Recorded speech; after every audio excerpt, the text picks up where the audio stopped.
Hello guys, welcome. Collective reading tayo ngayon. So, tingnan natin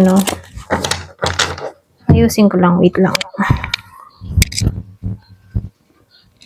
So, tingnan natin kung ano yung tinatakbo ng isip niya tungkol sa'yo ngayon. Okay, as in ngayon kung kailan mo ito mapanood.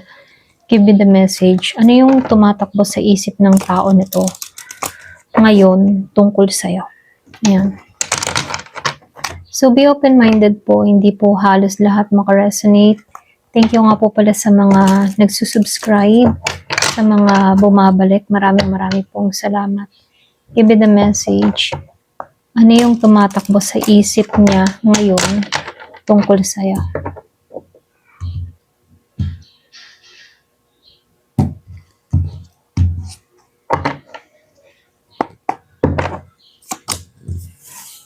Nine of Swords, then Nine of Wands reverse, Ten of Cups reverse.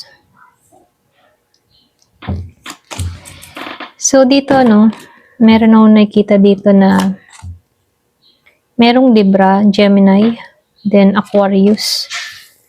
Lumabas din dito yung Aries, meron ding Leo and Sagittarius. So, lumalabas din dito yung Gemini, Scorpio, meron din Scorpio, Cancer, Pisces.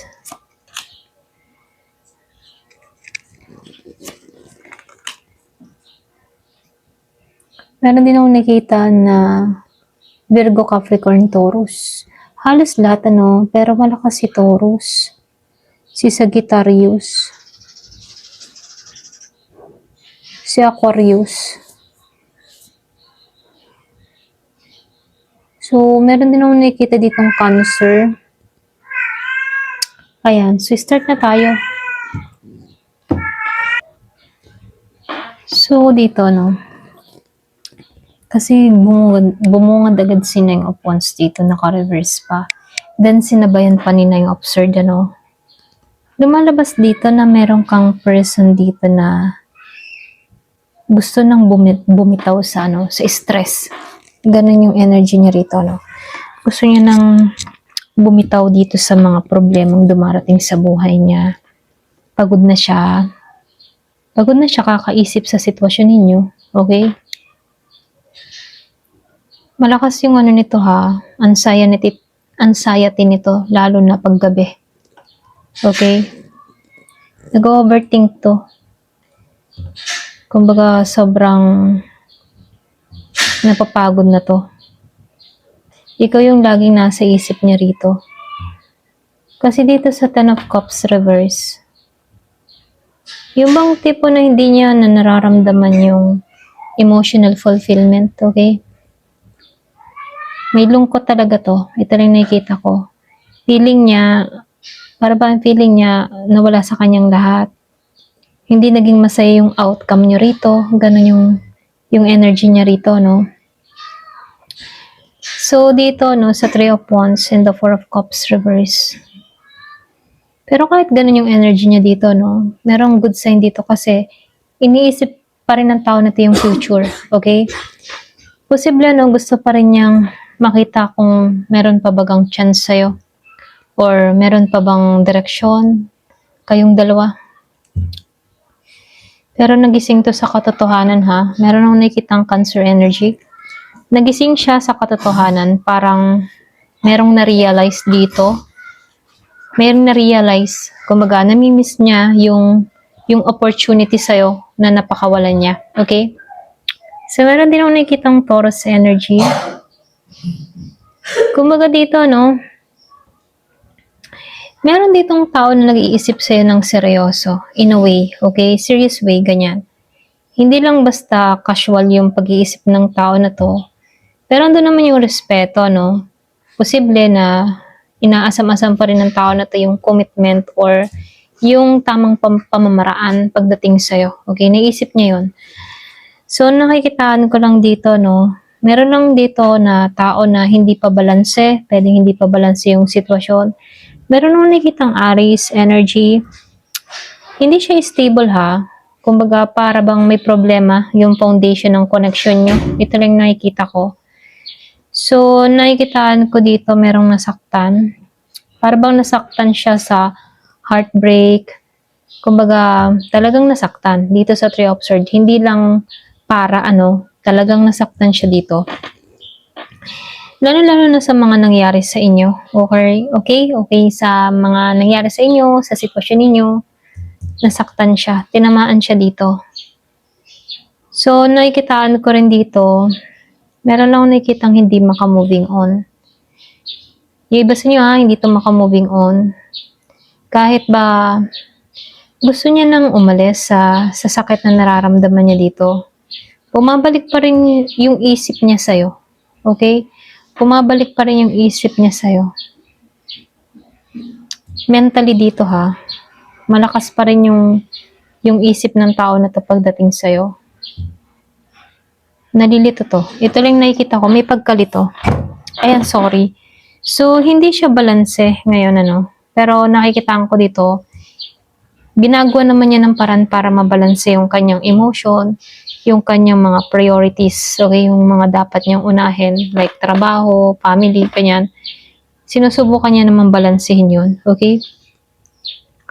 So, nakikitaan ko lang din dito, sa The Storyverse, meron ditong nawalan ng pag-asa, okay? Para bang minsan, may time, nawawalan siya ng pag-asa. Para bang feeling niya rito na mahirap nang maayos yung kayong dalawa, yung sitwasyon nyo. Ganun yung kanyang pakiramdam. Pero nakikitaan ko dito sa Temperance, sinusubukan naman niya rito, okay? Sinusubukan niya. Sinusubukan niya na i-control yung sarili niya. Sinusubukan niya maghilom, sinusubukan niyang maghintay, yung maging kalmado, ganun. Sinusubukan niya yun. So, dito, lumabas kasi si Knight of Swords, then sinabay ni Five of Cups dun sa dulo, Pareho pang naka-reverse. Kumbaga dito, meron akong nakikitang tao na gusto na magsalita. Ibang gusto nang lumapit, gusto na mag-reach out, gustong tumungo sa'yo. Ganun yung energy niya. So, kahit ganun yung energy niya, meron sa sarili niya na pagpipigil, okay? Control. Kasi takot siya sa conflict or sa magiging resulta. Kaya may pagpipigil. Para bang hindi siya handa sa sasabihin mo, sa gagawin mo, ganun. Hindi siya handa na kaharapin ka. So, nakikitaan ko rin dito, lumabas si Death upright.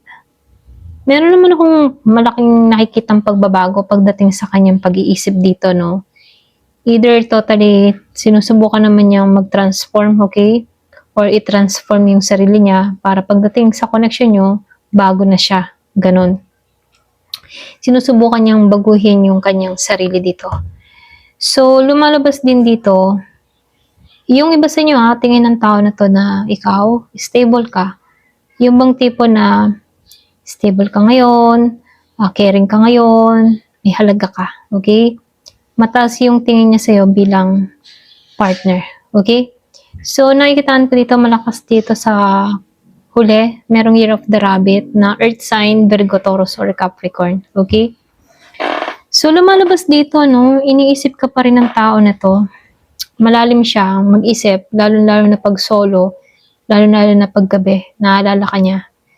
Okay? Lalo-lalo na pwedeng kahapon or kagabi, naisip ka ng tao na to. Kumbaga, may mga sakit pa rin or regret itong person mo. Meron siyang minsan na nako-confuse siya. Gusto niya ayusin or sabihin na bumalik ka, Pero natatakot siya. Natatakot siya kasi hindi stable yung emotion niya rito at dito. So, nakikitaan ko lang din dito, itong person mo, nasa point siya ng pagbabago or pwede rin pagdidesisyon. Okay? Kung lalabanan pa ba niya yung kanyang sariling conflict or tuluyan na siyang bibitaw. Okay? Kasi nakikitaan ko dito na gusto ka pa rin niya. Kaya lang, medyo takot siya. Okay? Yun lang yung lumalabas, takot. So, nakikitaan ko dito, comment ka kung malaki talaga yung atraso sa'yo ng person mo kung bakit ito takot. Kasi kada card na binabalasan natin, lumalabas takot sa'yo yung person mo. Okay? Katulad nung kaninang reading, meron ding takot. Kumbaga, ganun pa rin yung nasasagap na energy. So, nakikitaan ko dito, pwedeng matindi yung ginawang atraso sa'yo kung bakit siya takot, nahihiya, or pwedeng sabihin na pwedeng walang mukhang maiharap sa'yo, no? So, comment down below ka kung bakit, ano. Ayan. Ito lang yung nakikita ko dito, no. So, ayan. Hanggang dito na lamang po. Thank you for watching. Love and peace.